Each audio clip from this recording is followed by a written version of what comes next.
What's up, YouTube? I'm Mike. Today I finally somebody stepped up to the plate. So I'm making a response video to a response video. I made a video recently titled "Are You a Ketard?" Talking about people who believe in the keto diet, and a YouTuber by the name of the Enhanced Carnivore decided to make a response video to my Ketard video. So today I'm going to be making a response video to his response video. Before I get into this, let me just say that I have a massive amount of respect to, I think he said his name was Ezra, for having the balls to even produce this video. I have been trying to get someone to stand up in the audience and make any effort at all at refuting any of my claims. What I really wanted was somebody to prove that, you know, for example, Trenbolone was hepatotoxic or neurotoxic or kidney toxic or toxic anywhere, like all of the big names love to promote.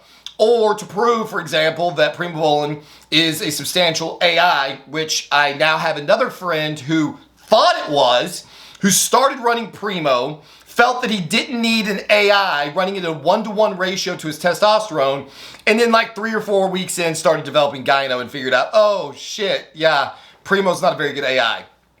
I said this multiple times in previous videos, no one wants to listen. So at least this gentleman had the balls to stand up and attempt to refute the claims that I made in my Ketard video. So congratulations, sir. Thank you very much for having the balls to do that. That being said, I'm about to fuck you up, bro. I can't help it. I can't help it. I have to speak the truth. I have to speak the facts. That's what this channel is all about. And unfortunately, my man, the Enhanced Carnivore, has been led terribly astray by the libtard agenda or somebody. I don't know who is perpetuating this nonsense, but we're going to pick this apart. I'm going to pick this apart to the best of my ability today. I usually do not use notes in my videos. Unfortunately, he has tried to pick, to comment on what he claimed were 12 false claims, I think. I think that's what he called them. Unfortunately, bro does not know how to shoot a YouTube video because the first video is like 8 minutes long, and then apparently he ran out of storage on his cell phone. Yikes. Get a new cell phone. And then the second video is 3 minutes and 40 seconds and cut off again mid-sentence. So I don't know if like he went in and deleted a couple of, you know, videos of some adult videos to free up some space to try to shoot a YouTube video. Get some cloud storage, bro, or something. It's like $1. It's like I pay like $1.99 for 100 gigs of cloud storage.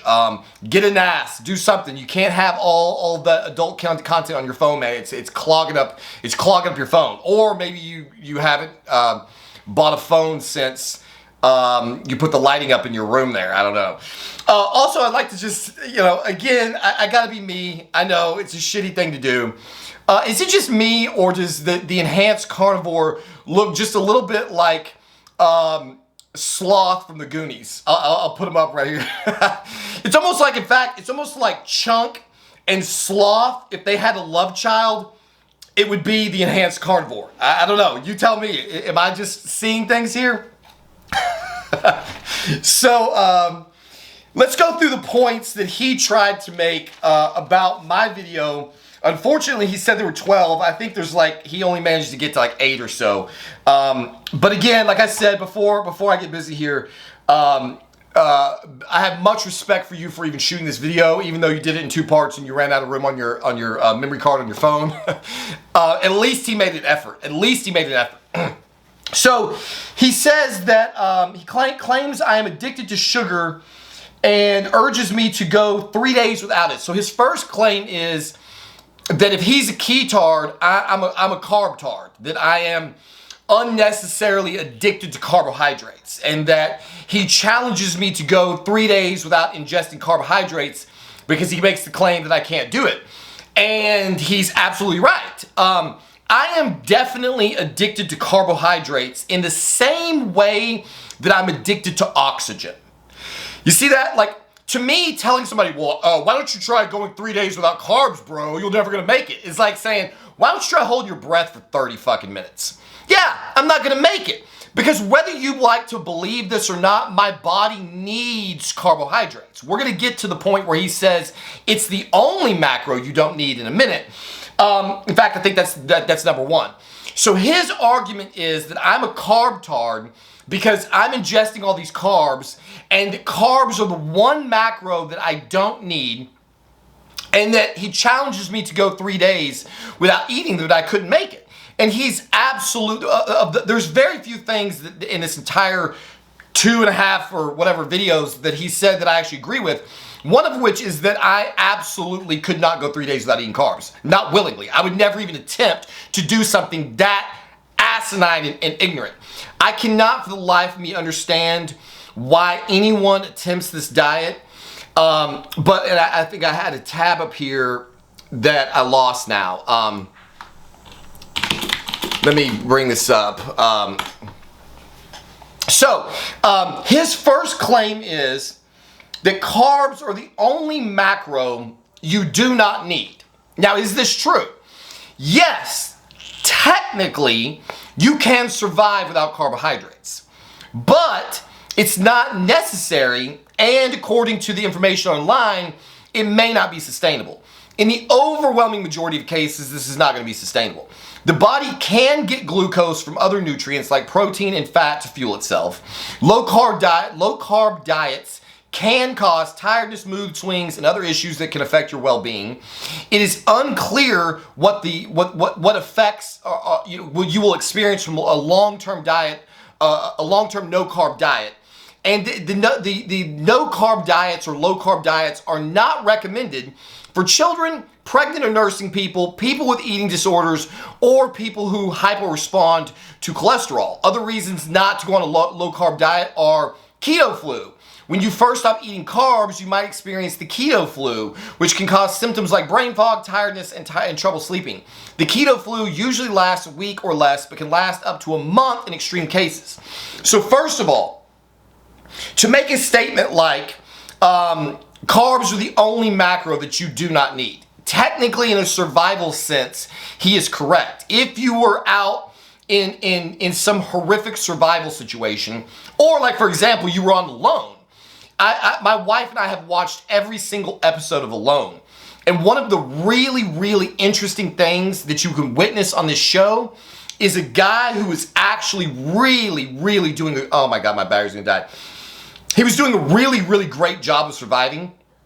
He was one of the few people early on who was able to hunt and gather large game. The problem was he had all of this meat. He had like 50 plus pounds of meat.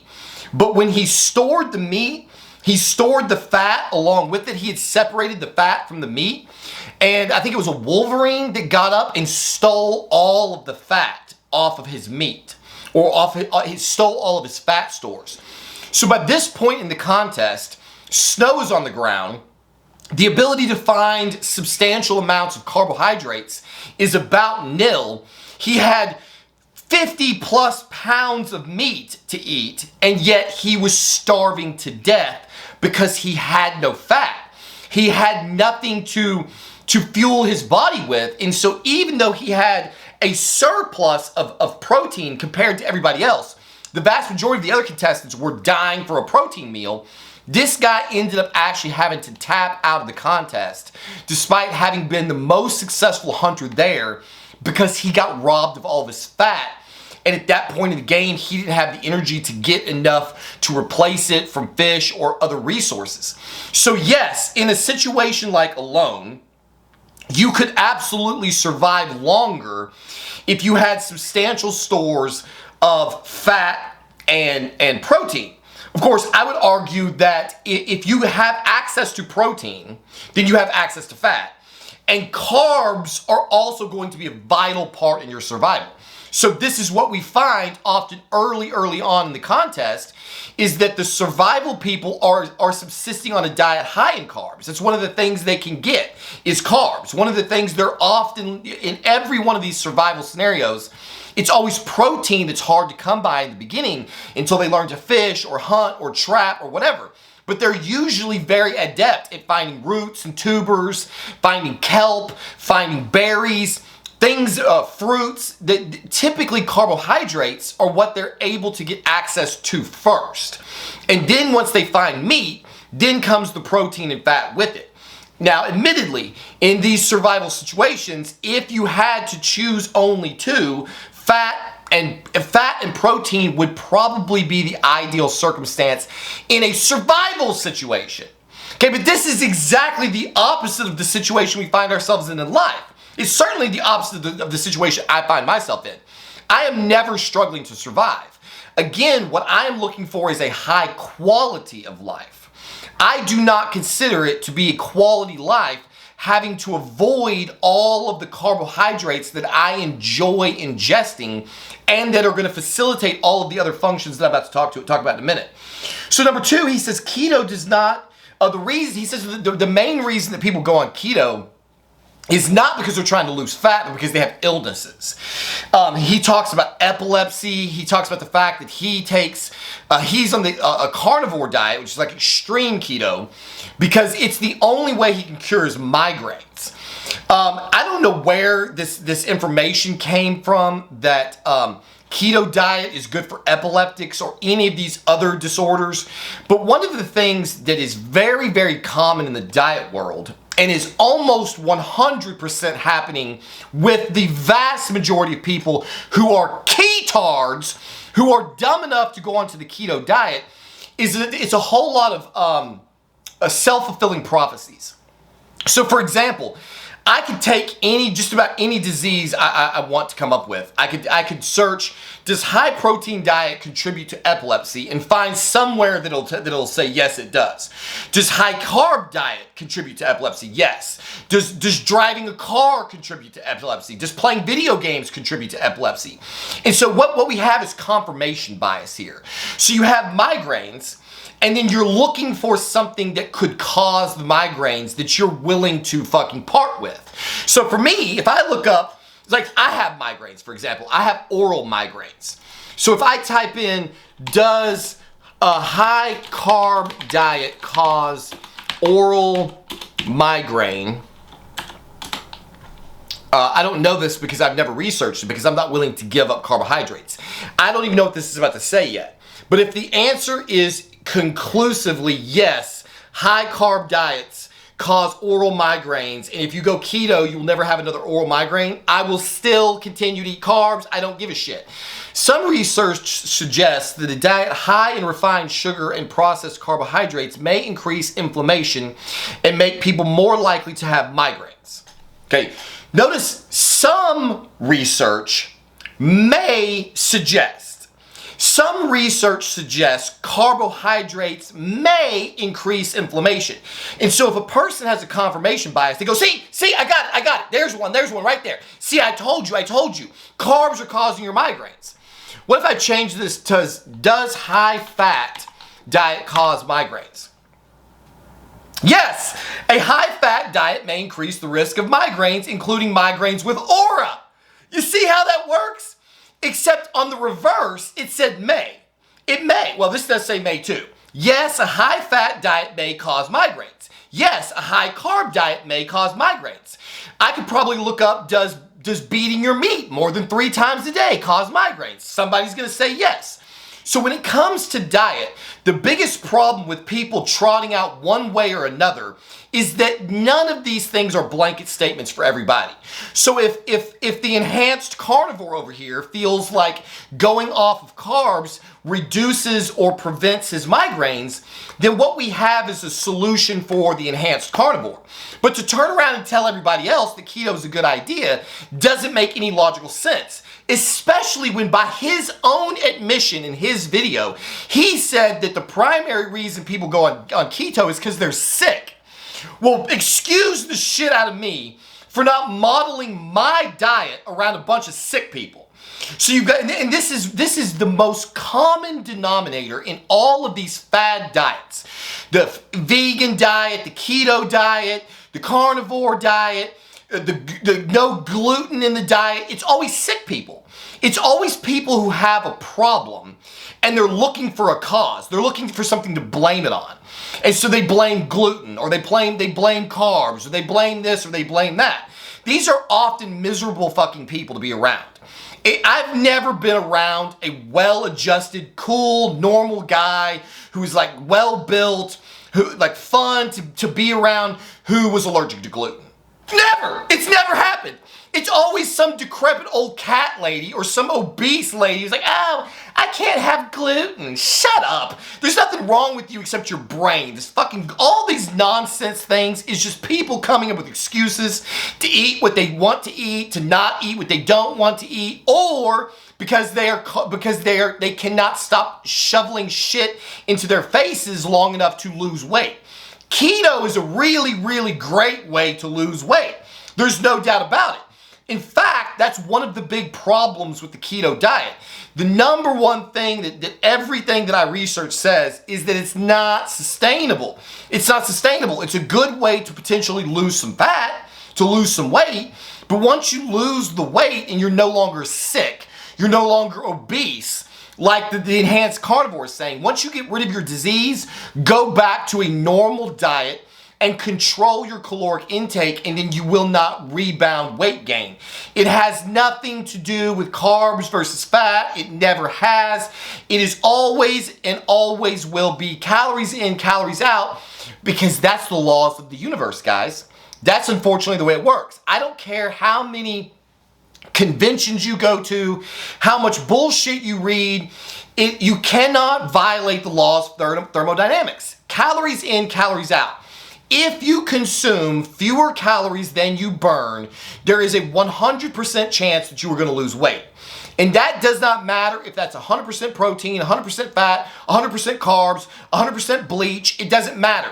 If you consume fewer calories than you burn, you will lose weight. If you consume more calories than you burn, and it doesn't matter what macro or what combination of macros, you will gain weight. Later on in the video, he makes the point that his maintenance calories are higher on keto than they are on a carb diet. First of all, I call it bullshit, but let's just say that they are. That has nothing to do with one diet being superior to the other. Again, it's just an excuse for you to do what you want to do. Hey, he's like, hey man, I can eat 500 to 700 more calories a day on keto and maintain the same body weight. If I was to have carbs, I would have to eat less. Do you see what's really going on here? The problem is not about the diet. The problem is that he can't control the volume of eating. He wants to be able to eat the maximum amount of food without gaining weight. And on keto, he feels like he can. I would be willing to bet you that there's absolutely no scientific evidence to this, that your maintenance calories are higher on keto than they are on a normal diet. I tried to look it up and I didn't find anything. I certainly didn't do an exhaustive search. So arguing that keto is a great thing for people with illnesses has nothing to do with me, who's trying to operate at the absolute pinnacle of human existence, which is what we're going to get to now, I think, in the value of carbs. So in number 3, here's the one and only thing that I 99% agree with. In my video, I said most people can control their carbohydrate intake and they don't need to go onto the keto diet. And he's like, really? Most people can control their carbohydrate intake? Look around. Obviously no one's controlling it. They're all obese fat fucks. The point still remains. No one is an obese fat fuck because they eat too many carbs. That's not the reason. Carbs are not the enemy. 100% of obese people are obese because they eat too many calories. End of discussion. And I don't care whether or not your maintenance calories are higher on one diet or another. That still does not change the fact that if you eat above maintenance, you will gain weight. And if you eat below maintenance, you will lose weight. So yes, it is still calories in, calories out. And he tries to refute that by saying, well, how can that be true when I can eat more calories and still maintain my weight on keto? Because you're still in maintenance. That's the reason. Whatever amount of calories of whatever concentrations of food allows you to stay the same weight, that is your maintenance calories. If you eat more than that, you will gain weight. And it does not matter whether that's carbs, proteins, or fat. fats. It doesn't matter. It's just calories in, calories out. So he's right. Most people absolutely cannot control their carb intake, but only because they cannot control their total caloric intake. You still can turn into an obese fat slob on keto. It's just a lot harder because the food is slower to digest. That is the key factor here.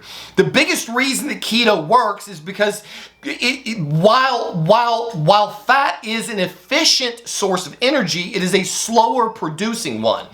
So I looked that up as well. Yes, fat is harder to convert to energy than carbohydrates. Carbohydrates are the quickest source of energy, while fats are the slowest.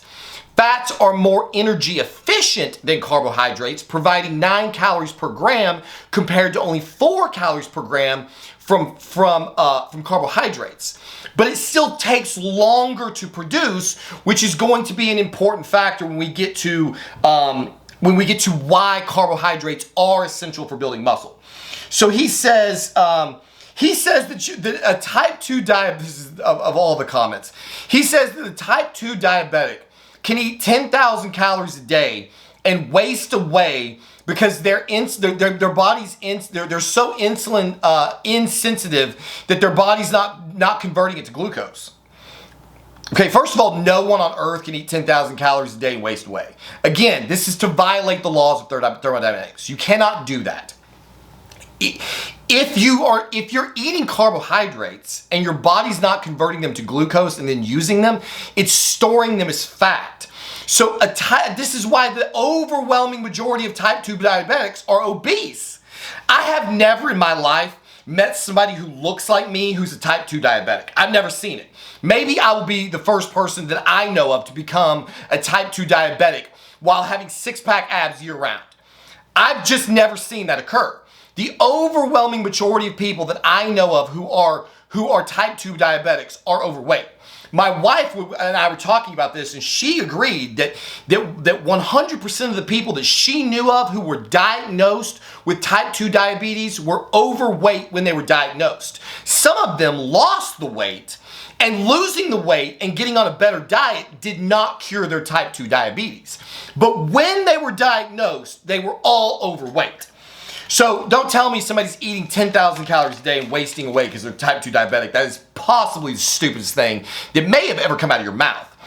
What else does he say here? Maintenance calories. Yeah, so maintenance calories are lower on his carb diet. Calories in, calories out. Then he talks about glycogen replenishment. That basically what I'm doing is more inefficient. So admittedly, fat is very efficient at producing energy. You get more calories per gram of fat than you do from carbohydrates, but it takes longer to produce. But let's talk about glycogen replenishment. So he says you're constantly going to be, if you're eating carbs, you're constantly going to you're going to be constantly topping off your glycogen stores. Well, first of all, you can't get glycogen stores, I think, from fat. Here are some ways to replenish glycogen. To replenish glycogen stores quickly, consume carbohydrates as soon as possible after exercise. You can consume carbohydrates frequently, such as every 30 minutes, and provide about 1.2 to 1.5 grams of carbohydrates per kilogram of body weight per hour. Adding protein to a carbohydrate supplement can increase the efficiency of muscle glycogen storage. Notice it didn't mention fat. A ratio of 4 carbohydrates to 1 protein is recommended. High glycemic carbs, such as white bread, candy made from dextrose, or maltodextrin supplements can replenish glycogen stores quickly. Ensure that you have adequate vitamins and minerals to support glycogen replenishment. At least 24 hours of rest is required to fully restore muscle glycogen. Glycogen is the stored form of glucose, which is made from carbohydrates. When you eat or drink carbohydrates, your body digests them and turns them into glucose, which it uses for fuel. This is how you get carbohydrates. So this is how you get glycogen. So he makes the claim that, well, you've never seen a wolf eat a bunch of carbs before he goes and chases down a meal. No, he doesn't. But what you will notice every predatory animal on earth doing is that they cannot sustain the chase for very long. That's the same thing in a human animal. No person needs to ingest a whole bunch of carbs to go to the gym and do like 4 sets of bench press. We already have enough glycogen stored in our muscles to do that. The wolf or the cheetah or whatever has enough glycogen stored in its muscles for a quick burst to chase down prey. One of the reasons they stop chasing the prey is because they run out of energy. And the energy that they're running out of is in part glycogen, because they are not ingesting carbohydrates to replenish it. That's why they fucking fail.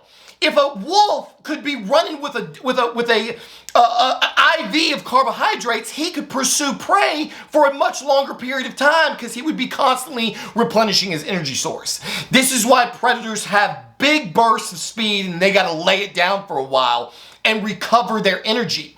If you're only eating the keto diet, it is going to take substantially longer to build your energy replenishment back up because you don't have fast-acting carbohydrates to put you back into working condition. This is why carbohydrates are essential to muscle building. So another thing he says is, oh, well, Mike, how can you say that carbohydrates are essential to muscle building? We know that muscle protein synthesis is how muscles are built. That's part of it, genius. Part of it is muscle protein synthesis. Yes, steroids help nitrogen retention and speed up muscle protein synthesis. But you'll notice that steroids don't work very well if you can't first tax the body to muscular failure. And in order to tax the body to muscular failure, you must have energy in the form of glycogen and glucose in your bloodstream.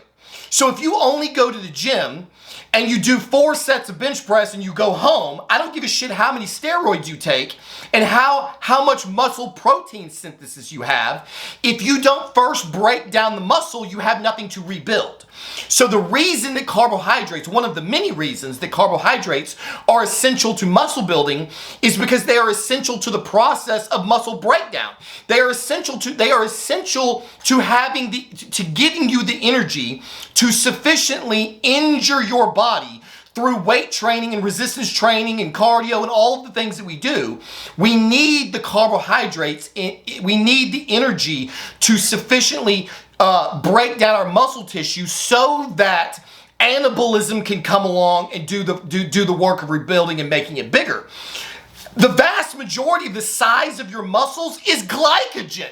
So when you talk about like building muscle, you're not just building muscular tissue that is protein. That's just part of the equation. That's why you can go on a low carb diet and not lose any muscle mass, but look substantially smaller.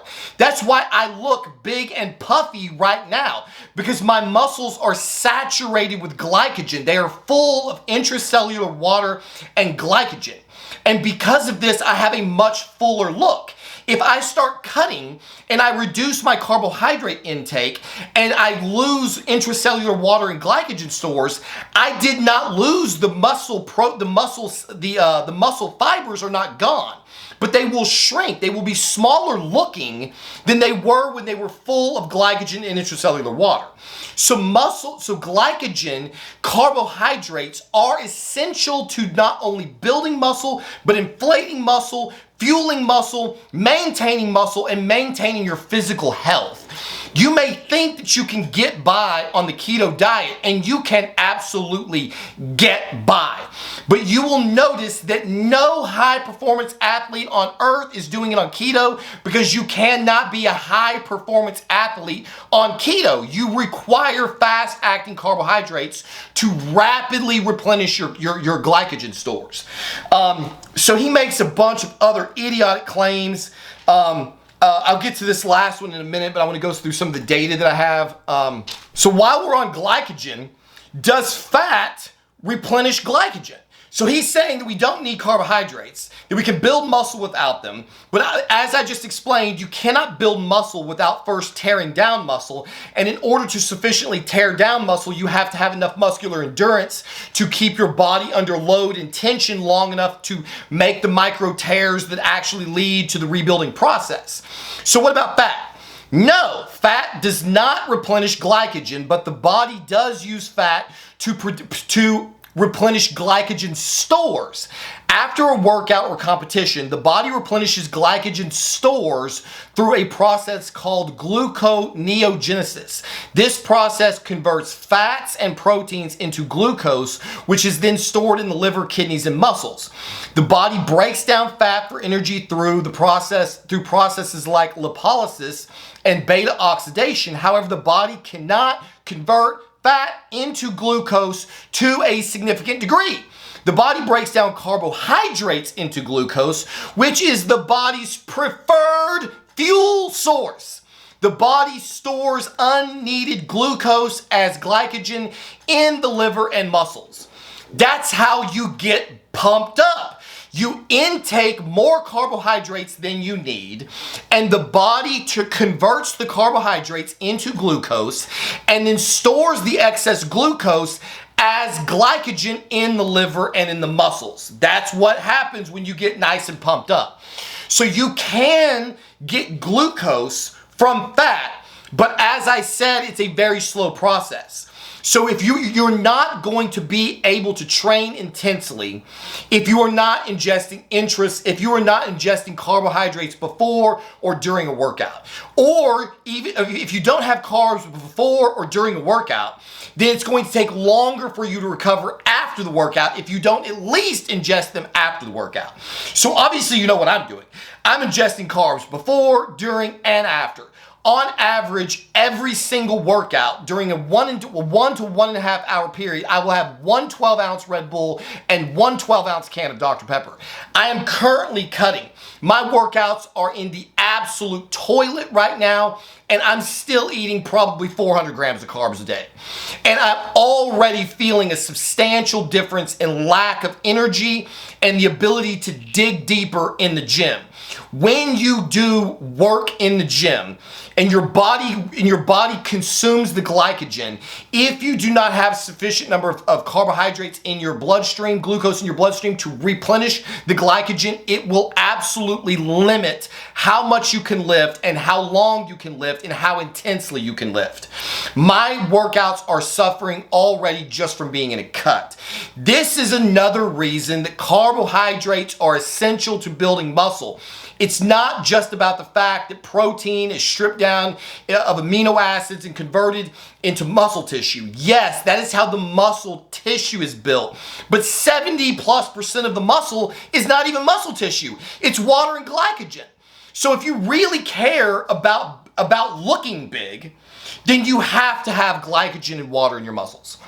Fat reserves are not depleted during a workout or competition. Regardless of how fit or lean a person is, you are not burning fat during your workout. Fat reserves are not depleted during a workout or competition, regardless of how fit or lean a person is. So when everybody goes to the gym to burn fat, get on the fucking treadmill to burn fat. You're not. It's not depleted during a workout. You're depleting your carbohydrate stores. And then if you don't replace the carbohydrates, then your body will burn the fat to turn it into energy, to turn it into glucose, to turn it back into to try to get to glycogen. That's why your net gain is to lose weight from working out. But you're not actively burning fat during your workout. Did you know that? I bet you fucking didn't know that. All you had to do was Google it. It's right here for anybody to see. Are carbohydrates essential for muscle growth? Yes, carbohydrates are essential for muscle growth. Energy source, carbohydrates are the main source of energy for muscles, especially during training. Glycogen storage. Carbohydrates are converted into glucose, which is then stored as glycogen in the muscles for later use. Training intensity.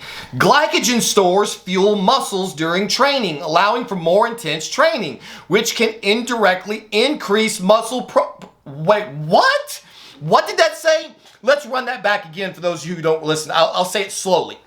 Glycogen stores fuel muscles during training, allowing for more intense training, which can indirectly increase muscle protein synthesis.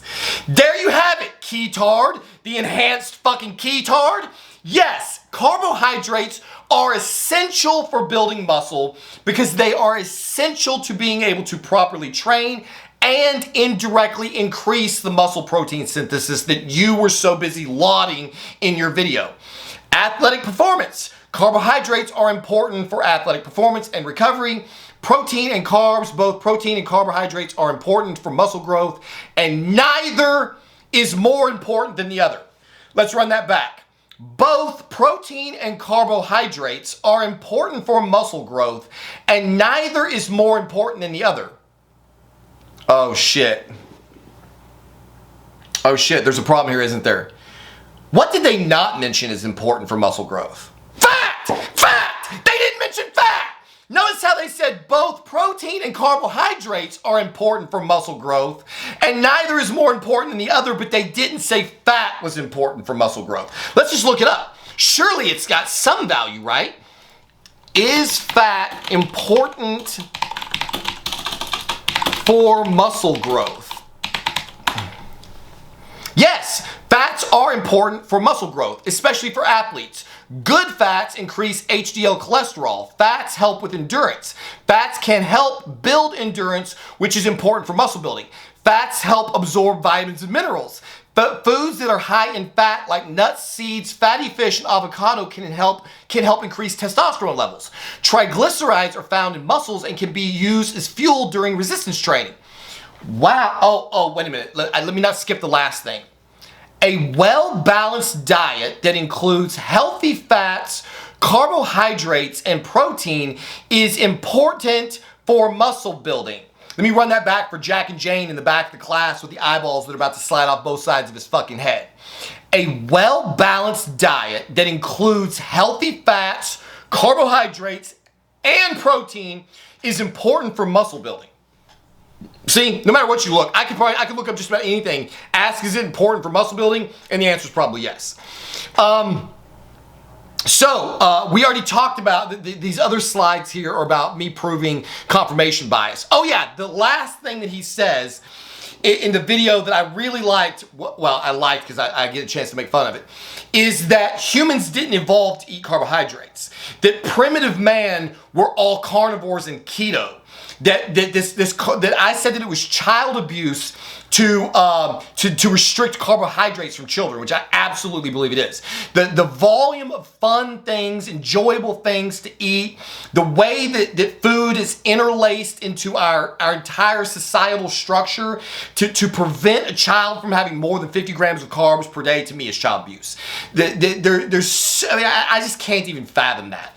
But he wanted to argue that it's not child abuse because the human animal is actually designed to be keto or carnivore because that's how our ancestors were.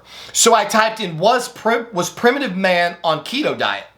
No, it doesn't look like primitive humans ate a keto diet, as their diets varied depending on their circumstances and location. Hunter-gatherer populations ate a variety of diets depending on where they lived. For example, people who lived near rivers and oceans ate more fish and seafood, while people who lived in forest areas ate more plants.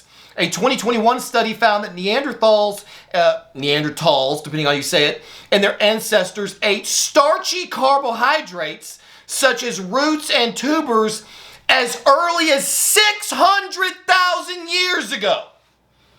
600,000 years ago, our ancestors were eating starchy carbohydrates such as roots and tubers. Diet was not always low carb. The human diet has been much broader than that of our ancestors, and hunter-gatherer populations could eat diets that ranged from heavily plant-based to heavily animal-based. Keto diet is a relatively recent development. The ketogenic diet was first used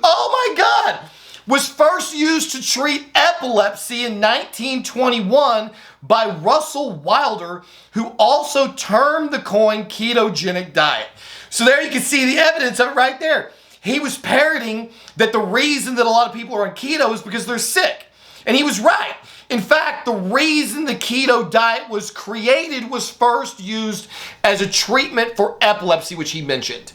Are there better treatments for epilepsy than keto? Yes, there are other treatments for epilepsy besides the ketogenic diet. Anti-epileptic drugs, who could have thought? These medications can help people with epilepsy have fewer or no seizures. About 2/3 of people with epilepsy can measure their seizures with anti-epileptic drugs. Surgery can remove a small part of the brain causing the seizures. Electrical devices. A small electrical device can be implanted into the body to help control the seizures. This says the ketogenic diet is a specialized diet that can help people with epilepsy who don't respond to anti-seizure medications. It should be followed under the care of a trained medical specialist. I'm guessing that the enhanced ketard is not a trained medical specialist. I'm kind of curious now as to what the reasoning even is, but I'm not going to bore you guys with this in this video. So basically, every point that he tried to make is completely null and void because the keto diet is evolutionarily and historically a very recent development. It is absolutely not the best way to live life for the overwhelming majority of people. I would argue that if you're the kind of person who is only functional on the keto diet, you're probably one of the people we need to get rid of. See, that's the real problem.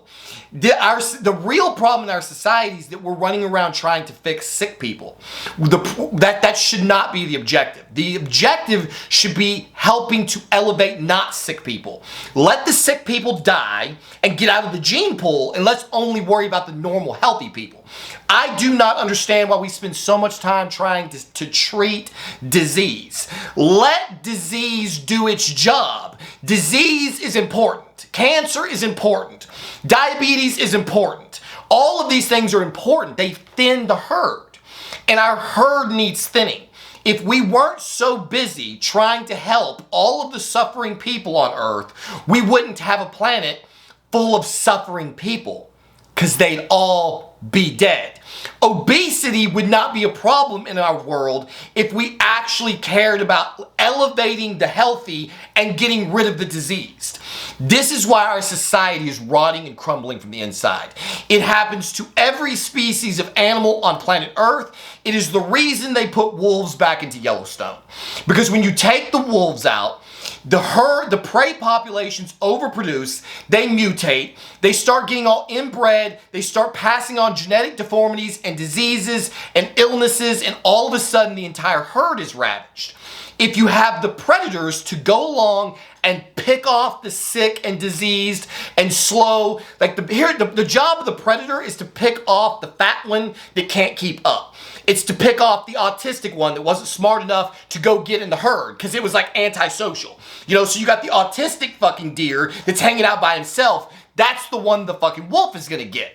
All of the problems in our society, obesity, mental disorders, drug addiction, all of the problems in our society exist because we're not picking off those weak links. All of those problem people are existing to breed more problem people. We need to stop solving problems and let nature take its course, and then we would be living in the best of all worlds. But we can't because, like I said, the biggest human weakness on the entire face of this earth is the human heart and its capacity to care more about the individual than it does about the whole. As always, thank you for watching, and we'll see you on the next one.